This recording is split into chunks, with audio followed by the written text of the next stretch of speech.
안녕하세요. 향기솔입니다.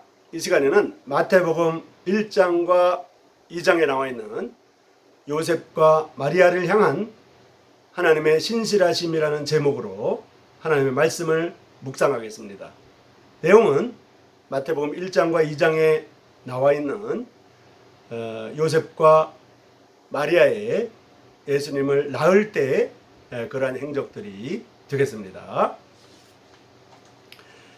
마태복음 1장과 2장에서는 하나님에 대한 충성스러움을 볼 수가 있습니다. 하나님에 대한 충성은 우리들의 하나님에 대한 증거에 대단히 중요한 측면입니다. 말씀을 열어서 읽어보면 그리스도께로 주님께서 우리를 인도하시고 때로는 핍박이 있기도 하며 계속 하나님께로 나아간다는 사실을 알 수가 있습니다. 마태복음 1장과 2장에는 요셉과 마리아의 결혼과 관계되는 기록이 초점이 맞춰져 있습니다. 주님을 위해서 무엇을 하는가를 주변 사람들이 모르는 가운데 주님을 섬긴다고 하는 것은 쉬운 일이 아닙니다. 하나님은 모든 시대에 충성된 사람들을 필요로 하십니다. 독생자가 오시는데 하나님의 도구로 쓰인 마리아와 요셉이 등장하고 있습니다. 많은 반대에도 불구하고 이들은 진리를 지켰습니다. 하나님은 사람에 대해서 신실하실 때에도 사람은 하나님에 대한 충성되지 못함을 드러냅니다. 하나님에 대해서 신실되지 못함을 사람들이 드러내고 있습니다. 요셉과 마리아의 삶에서 그러한 실제적인 면을 봅니다. 그 배울 수 있는 교훈들을 볼 수 있습니다. 요셉은 하나님이 마리아를 통해서 독생자를 들여오신다는 것을 알았습니다. 요셉과 마리아가 결혼 생활을 계속 유지할 것을 하나님은 아시는 가운데 이들에게 독생자가 태어나도록 허락하셨습니다. 왜냐하면 이들이 신실했다고 하나님이 인정하셨기 때문입니다. 이와 같이 하나님은 인류에 대해서 늘 신실하셨습니다. 19절에 보면 마태복음 1장 19절에 보면 요셉은 의로운 사람이라고 기록이 되어 있습니다. 하나님이 사람에게 신실하시기 때문에 사람은 하나님에게 신실할 책임이 있습니다. 만약에 요셉과 마리아가 이것이 별것이 아니라고 생각했다고 하면 하나님은 이들을 쓰실 수가 없으셨을 것입니다. 천사가 말하기를 다윗의 자손 요셉아 라고 불렀습니다. 그리고 요셉에게 메시아의 혈통의 이어짐을 생각하게 했습니다. 여기에 결혼에 관한 하나님의 법칙을 지키는 부부가 있었습니다. 이 두 사람은 메시아, 즉 그리스도에 대한 소망을 갖고 있는 사람들이었습니다. 아들을 낳으리니 이름을 예수라 하라고 천사가 말했습니다. 여기에 하나님의 동기부여가 있습니다. 가족의 중요함을 배울 수가 있습니다. 결혼과 가정이 하나님의 영광을 위해서 중요하다는 것을 배울 수가 있습니다.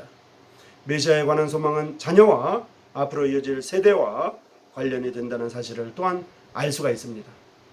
하나님은 자기 백성을 구원하기 위한 분명한 동기부여를 요셉과 마리아에게 허락하셨던 것입니다. 요셉과 마리아는 하나님께 자신들을 드렸습니다. 요셉과 마리아는 하나님의 일에 관심을 가졌습니다.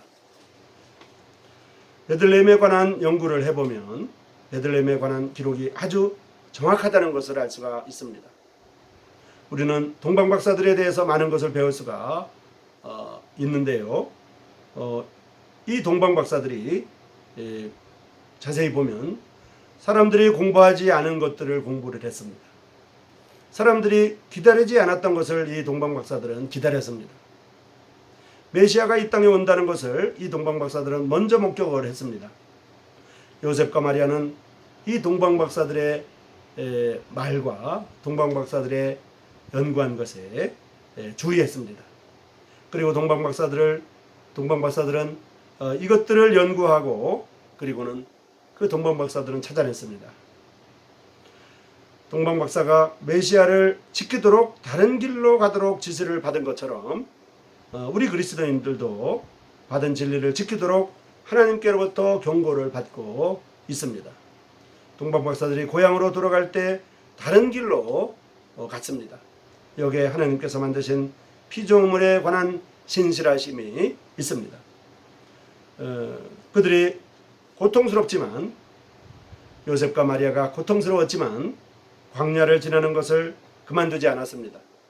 하나님이 보이신 그 약속의 땅에 들어가기를 애쓰는 것을 요셉과 마리아는 보여줬습니다. 우리 그리스도인들은 이것이 요셉과 마리아가 경험한 것과 같다고 하는 것을 알 수가 있습니다. 우리 그리스도인들의 행적도 요셉과 마리아의 행적과 같다고 하는 것을 우리가 배울 수가 있습니다. 하나님은 약속한 구속을 위해서 마리아와 요셉이 잠깐 이스라엘 땅을 떠나도록 하셨습니다. 때때로 어떤 환경은 하나님의 백성들을 약간 제외시킬 수가 있습니다. 그러나 우리 자신이 어떤 사람인가를 결코 잊지 말아야만 합니다. 우리가 세상에 있지만 세상에 속한 것이 아닙니다. 요셉과 마리아가 애굽에 들어갔지만 애굽에 속한 사람들이 아니었습니다. 그가 애굽에서 고난을 당했지만 그 주변에 이스라엘 사람들이 없었기 때문에 그들은 외로움을 느꼈습니다. 가장 어려운 것은 하나님이 그들을 부르실 때까지 기다리고 있는 것이었습니다. 따라서 하나님의 완전한 구원을 기다려야만 했습니다.